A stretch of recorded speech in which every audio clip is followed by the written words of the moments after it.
ప్రముఖ శైవ క్షేత్రాన్ని రేపు ప్రధానమంత్రి నరేంద్ర మోదీ సందర్శించనున్నారు. రాజన్న సిరిసిల్ల జిల్లా వేములవాడలో ఆయన పర్యటించనున్నారు.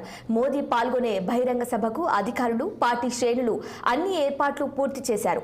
బహిరంగ సభకు దాదాపు 2 లక్షల మంది వస్తారని కమలం పార్టీ శ్రేణులు తెలిపారు. ఉదయం మోదీ శ్రీ రాజరాజేశ్వర స్వామిని దర్శించుకున్న అనంతరం రోడ్డు మార్గం ద్వారా బహిరంగ సభాస్థలానికి చేరుకుంటారు. కరీంనగర్ పార్లమెంట్ ఎంపీ అభ్యర్థి బండి సంజయ్ కి మద్దతుగా ప్రచారంలో భాగంగా సభలో ప్రసంగిస్తారు. ప్రధాని సభకు దాదాపు 1200 మంది పోలీసులతో భారీ బందోబస్తు ఏర్పాటు చేశారు. ఇక సభా ప్రాంగణం నుంచి బీజేపీ రాష్ట్ర ఉపాధ్యక్షుడు మనోహర్ రెడ్డితో మా ప్రతినిధి Raghu face to face. Parliament ఎన్నికల సందర్భంగా రేపు ఉదయం వేములవాడలో మోడీ గారు రావడం జరుగుతున్నది. ప్రస్తుతానికి మనతో మాట్లాడటానికి రాష్ట్ర ఉపాధ్యక్షులు మనోహర్ రెడ్డి గారు ఉన్నారు. వాళ్ళని తెలుసుకుని చెప్పండి సార్, రేపు మోడీ సభకు ఎంత జనాలు వస్తారు, అసలు ఏంటి రేపు? అంటే రేపు ఉదయం జరిగేటటువంటి ఏదైతే సభ ఉందో, గౌరవనీయులు భారత ప్రధాని నరేంద్ర మోడీ గారు మొదటిసారిగా వేములవాడకు వస్తున్నారు. నరేంద్ర మోడీ గారు మొదటిసారే కాదు, దేశ ప్రధాని ఎవరు కూడా వేములవాడకు వచ్చినటువంటి సందర్భం లేదు. కాబట్టి వేములవాడ ప్రజలందరూ కూడా చాలా ఎదురు చూస్తూ ఉన్నారు మోడీ సభ కోసము.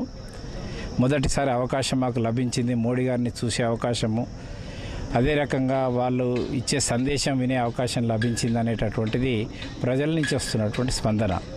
సుమారుగా మేము 1,00,000 మంది కోసం మేము ప్రయత్నం చేసినాం. పార్లమెంటు నియోజకవర్గంలోని అన్ని నియోజకవర్గాల నుంచి, అన్ని శాసనసభ నియోజకవర్గాల నుంచి పార్టీ నాయకులు, కార్యకర్తలు, అదే రకంగా ప్రజలు కూడా ఈ సభకు వస్తున్నారు. కాబట్టి పెద్ద ఎత్తున ఈ సభ జయప్రదం అవుతుంది.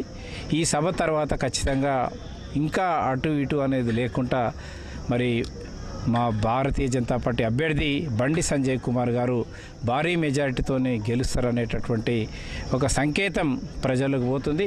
కాబట్టి ప్రజలు ఇంకా మరి బీజేపీని గెలిపియాలి, మరోసారి మోడీని ప్రధాని చేయాలి, మరోసారి బండి సంజయ్ గారిని ఎంపీ చేయాలనేటటువంటి ఆకాంక్ష చాలా ప్రబలంగా ఉంది ప్రజలలో. కరీంనగర్ పార్లమెంటు సంబంధించి చూసుకున్నట్టయితే బండి సంజయ్ గారు ఇప్పటి వరకు కూడా కరీంనగర్ పార్లమెంటు స్థానాన్ని మొత్తం ఉన్న నియోజకవర్గాలలో ఎలాంటి నిధులు తేలని చెప్పి ప్రతిపక్షాలు ఆరోపిస్తున్నారు. దాని మీద ఇది ప్రతిపక్షాలు ఆరోపించడం చేసేటటువంటి అభివృద్ధి కానీ, తనకు వస్తున్నటువంటి ఆదరణ కానీ చూసి ఓర్వలేక ఇలాంటి మాటలు మాట్లాడుతున్నారు. కానీ వారు పార్లమెంటు సభ్యులు అయిన తర్వాత మొదటి 2 సంవత్సరాలు కరోనాతోనే కాలం అంతా గడిచిపోయింది. కరోనా సమయంలో కూడా పేదవాళ్లకు ఆహార సదుపాయాలు చేశారు, అదే రకంగా వైద్య సదుపాయాలు అందజేశారు, అంబులెన్స్లు ఇచ్చిండు.